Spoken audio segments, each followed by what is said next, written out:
بتایا ہے آپ کو کہ خود نہ کھانا اور قریبیوں کو نہ کھلانا، اس میں حکمت یہ ہے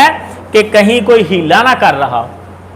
کہ کم بیماری کے وقت ہی کر لے کہ یار ہمیں ہمارا سفر اچھا گزر جائے گا، ثواب تو ادھر جا کے بھی لینا ہے، ثواب یہاں پہ مل رہا ہے اور ساتھ میں قربانی کا گوشت بھی مل رہا ہے وقت سے پہلے، وہاں تو گوشت وافر ہونا ہے، ضرورت تو اب ہے گوشت کی۔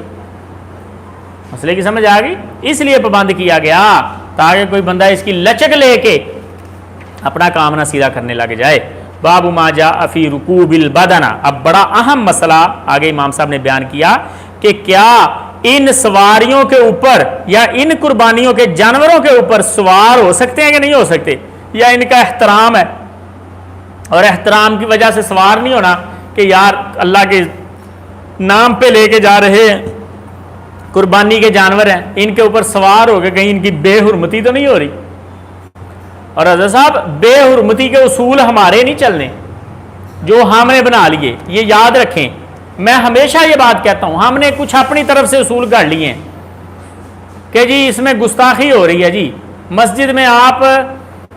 سوئیں نا، مسجد کی گستاخی ہے۔ اللہ کے نبی کے دور میں صحابہ سوتے رہے، انہوں نے گستاخی تصور نہیں کی۔ مسجد میں بچوں کو نہ لے کے آئیں، جی گستاخی ہے، بچے شور کرتے ہیں، اللہ کے نبی کے دور میں ہوتے رہے۔ مسجد میں عورتوں کو نہ لے کے آئیں، جی حضرت جی آپ نے خود معیار نہیں کرنا۔ وہ ایک بات آپ نے سنی ہوگی،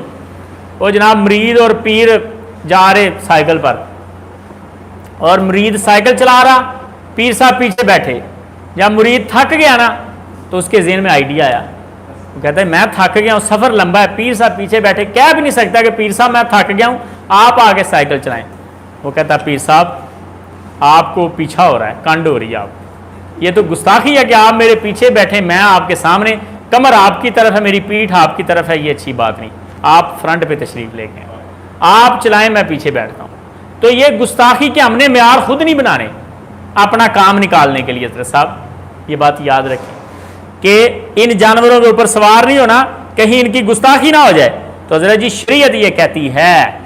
جامع ترمذی کی 911 نمبر روایت ہے، سیدنا انس رضی اللہ تعالیٰ عنہ کہتے ہیں کہ نبی علیہ الصلوۃ والسلام نے ایک شخص کو دیکھا جو قربانی کے جانوروں کو پیدل لے کے جا رہا تھا، فقال له ارکبها، نبی علیہ الصلوۃ والسلام نے فرمایا اللہ کے ولی اوپر بیٹھ، پیدل کیوں جا رہا ہے؟ وہ کہنے لگا اللہ کے نبی انہا بادانا، یہ تو میں نے قربان کرنے ہیں، ان کے بڑی عزت احترام ہے، اس لیے میں پیدل چل رہا ہوں۔ آپ نے فرمایا فی الثالثۃ او فی الرابعہ، تیسری یا چوتھی بار نبی علیہ السلام کہیں اوپر بیٹھ یار، وہ کہے جی حضرت جی میں نے ان کو قربان کرنا ہے، آپ کہیں اوپر بیٹھ، وہ کہتا میں قربان کرنا ہے۔ تیسری چوتھی بار اللہ کے نبی نے کہا ارکبھا ویحک، ہلاک ہو جائے گا، بیٹھ اس کے اوپر، پھر وہ بیٹھا۔ تو حضرت جی قربان کرنے ہیں تو ان کا عزت احترام ہے، لیکن اوپر بیٹھنے سے عزت احترام کم نہیں ہو جاتا۔ اللہ کو انسان کی شخصیت بڑی عزیز ہے، یہ ساری چیزیں اللہ نے انسان کے لیے بنائی ہیں، ان کا عزت احترام اتنا بڑھا لینا، گائے کا عزت احترام اتنا بڑھا لینا کہ ہم جناب اس کا گوشت نہیں کھائیں گے، ہم جناب اس کو ماتا سمجھیں گے، یا کسی بھی جانور کا عزت احترام اگر آپ عزت احترام کرتے ہیں، ابتدا کہاں سے ہوئی کہ یار یہ ہمیں دودھ دیتی ہے، کسی نے گائے رکھی اور اس نے سمجھا کہ یار یہ ہمیں دودھ دیتی ہے اور اس کی وجہ سے ہمارا گھر چلتا ہے، یہ تو ہمارے لیے بھگوان ہے، اور وہاں سے چلتے چلتے جناب اس کو اتنی مقدس بنا لیا کہ وہ آپ کے لیے بنی تھی، آپ نے یہ سمجھ لیا ہم اس کے لیے بنے۔ تو اتنا ان چیزوں کے احترام کو بڑھا دینا یہ مناسب نہیں ہے۔ نبی علیہ الصلوۃ والسلام نے فرمایا اس کے اوپر بیٹھ، قربانی کا تو پھر کیا ہوا؟ اور اس مسئلے میں حضرت علی کی روایت، ابو ہریرہ کی روایت، حضرت جابر کی روایت، امام ترمذی کہتے ہیں کہ حضرت انس کی حدیث حسن صحیح حدیث ہے، وَقَدْ رَخَّصَ قَوْمٌ مِّنْ أَهْلِ الْعِلْمِ مِنْ أَصْحَابِ النَّبِي صلی اللہ علیہ وسلم، نبی علیہ الصلوۃ والسلام کے اصحاب میں سے اکثر لوگ اس کی رخصت دیتے تھے کہ سواریوں کے اوپر سوار ہوا جا سکتا ہے، اور یہی قول ہے امام شافعی کا، امام اسحاق کا اور امام احمد کا۔ بعض اہل علم یہ کہتے ہیں کہ مجبوری کے وقت سوار ہوا جا سکتا ہے، جب آپ کے پاس کوئی اور آپشن نہ ہو تو پھر سوار ہوا جا سکتا ہے۔ حضرت صاحب جو بھی جانور ہوں، جتنے بھی مقدس ہیں،